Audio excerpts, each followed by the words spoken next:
हरि ओम.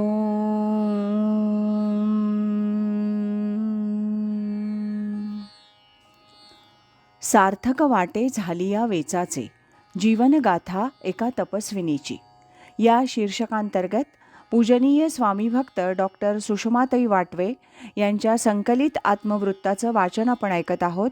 आज ऐकूया यातील प्रकरण 5, सद्गुरू कृपेचा परिसस्पर्श, याचा भाग 51. जून महिना असावा. सांगलीचे तात्यासाहेब केळकर पुण्यात आले असताना त्यांनी स्वामींना म्हटलं, यंदा सांगलीला 5 दिवस प्रवचनासाठी इथून कुणाला तरी पाठवा. स्वामीजी म्हणाले, सुषमाताईंना घेऊन जा. तसं ठरलं. तारखा निश्चित झाल्या. ज्ञानेश्वरीचा 9वा अध्याय जाहीर झाला.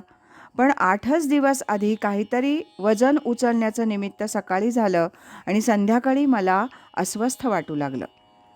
रात्री झोपण्यापूर्वी मी सरलाताईंच्या कानावर घातलं.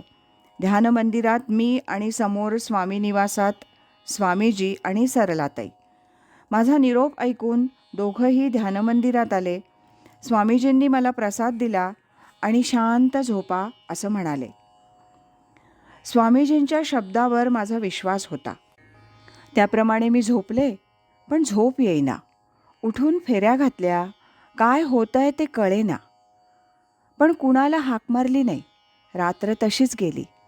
सकाळी उठल्यावर नेहमीप्रमाणे काम करू लागले. दुपारी प्रवचनाची तयारी म्हणून ग्रंथ वाचन. जेवण कमी झालं. तसा आठवडा गेला. जेवण अगदी कमी झालं होतं. चांगलाच अशक्तपणा जाणवत होता. पण कारण लक्षात येत नव्हतं. पुन्हा डॉक्टरांना दाखवावं असं मनात आलं नाही. माझा मीच शोध घेत होते. शनिवारी रात्री एकदम वाटलं पोटात काहीतरी गडबड दिसते. सकाळी मी स्वामीजींना म्हटलं, माझी प्रकृती ठीक दिसत नाहीये. मी सांगलीला जाऊन तिथे आजारी पडले तर. गावाला जाण्याची बॅगही तयार आहे, पण शंका येते. स्वामीजी म्हणाले, डॉक्टरांना दाखवून या. रविवार होता. तरी डॉक्टरांना फोन करून मी त्यांची भेट घेतली. डॉक्टरांनी पोटावर हात ठेवल्याबरोबर ते म्हणाले, तुम्ही एवढे दिवस कसे काढले? शिवाय डिहायड्रेशन किती आहे? जीभ पहा ना. मी चिठ्ठी देतो. त्यांनी स्वामीजींना चिठ्ठी दिली. त्यात लिहिलं, ताबडतोब ऑपरेशन करायला पाहिजे. लगेच हॉस्पिटलमध्ये ॲडमिट व्हा. स्वामीजींना मी चिठ्ठी दाखवली. स्वामीजी म्हणाले, उद्या मी हॉस्पिटलमध्ये एकाला भेटायला जाणार आहे. त्यावेळी डॉक्टरांना भेटतो. त्याप्रमाणे स्वामीजी सोमवारी डॉक्टरांना भेटले. दुपारी भोजनाच्या वेळी स्वामीजींनी तो विषय काढला. मी म्हटलं, काय झालंय याची मला कल्पना आहे. आज संध्याकाळी तुमचं प्रवचन आहे. तुम्हाला चिंता नको म्हणून मी आत्ताच हॉस्पिटलमध्ये राहायला जाते. भोजनानंतर 2 कपडे बरोबर घेऊन मी ॲडमिट झाले. हॉस्पिटलमध्ये सर्व तपासण्या झाल्या. उद्या सकाळी ऑपरेशन. माझी कन्या मंजिरी माझ्याजवळ होतीच. इतरही साधक मंडळी येत जात होती. आदल्या दिवशी संध्याकाळी मी डॉक्टरांना म्हटलं, माझं हे विचारणं वेडेपणाचं आहे, तरी विचारते. मी थोडा वेळ तरी घरी जाऊन येऊ का? डॉक्टर म्हणाले, छे, आता तुम्हाला कुठेही जाता येणार नाही. तुम्ही हवं तर इथून फोन करू शकता. मी स्वामीजींना फोन करून उद्या 11-12च्या सुमारास ऑपरेशन आहे असं सांगितलं. स्वामीजी म्हणाले, ठीक आहे, आम्ही 9-9:30च्या सुमारास येतो. त्याप्रमाणे स्वामीजी आणि सरलाताई आले. बरोबर काही साधक मंडळी होती.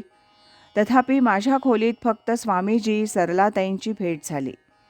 माझ्या मस्तकावर, पाठीवर हात ठेवीत आश्वासक स्वरात स्वामीजी म्हणाले, काही चिंता करू नका.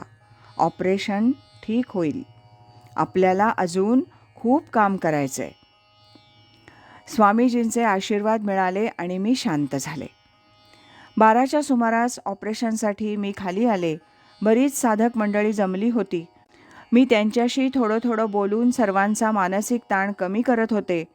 माझ्या मनावर ताण नव्हताच. डॉक्टरांचा निरोप आला. सुषमाताईंना म्हणावं, आता कुणाशी बोलू नका, ताकद कमी होते. तिथल्या नर्सनं मला एका खोलीत नेऊन स्वस्थ पडून राहण्यास सांगितलं. ऑपरेशनच्या वेळी भूल देताना 1-2 आकडे मोजण्यास सांगितले. मी श्रीराम श्रीराम म्हणत असताना माझी शुद्ध हरपली. पुन्हा जाग आली तेव्हा संध्याकाळ झाली होती. ऑपरेशनला बराच वेळ लागला होता. स्ट्रँग्युलेटेड अंबिलिकल हार्निया असं निदान झालं होतं. त्यातही 1 आठवडा दुखणं अंगावरच काढल्यानं दुखणं थोडं गंभीर झालं होतं. पण परमेश्वर कृपेनं आणि डॉक्टरांच्या कौशल्यानं ऑपरेशन चांगलं पार पडलं होतं. थोड्या वेळानं नर्स इंजेक्शन घेऊन आली. कसलं इंजेक्शन? मी विचारलं. मॉर्फियाचं. त्यानं तुम्हाला झोप लागेल, नर्स म्हणाली. मला इंजेक्शन नको, झोप लागेल. आणि यापुढे कोणतंही इंजेक्शन देण्यापूर्वी मला प्रथम सांगा, विचारा. नर्स गेली.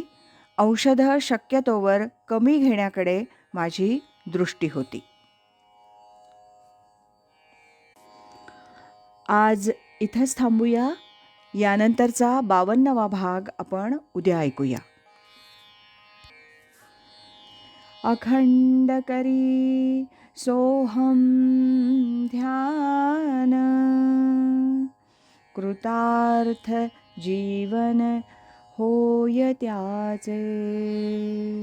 हरि ओम तत्सत.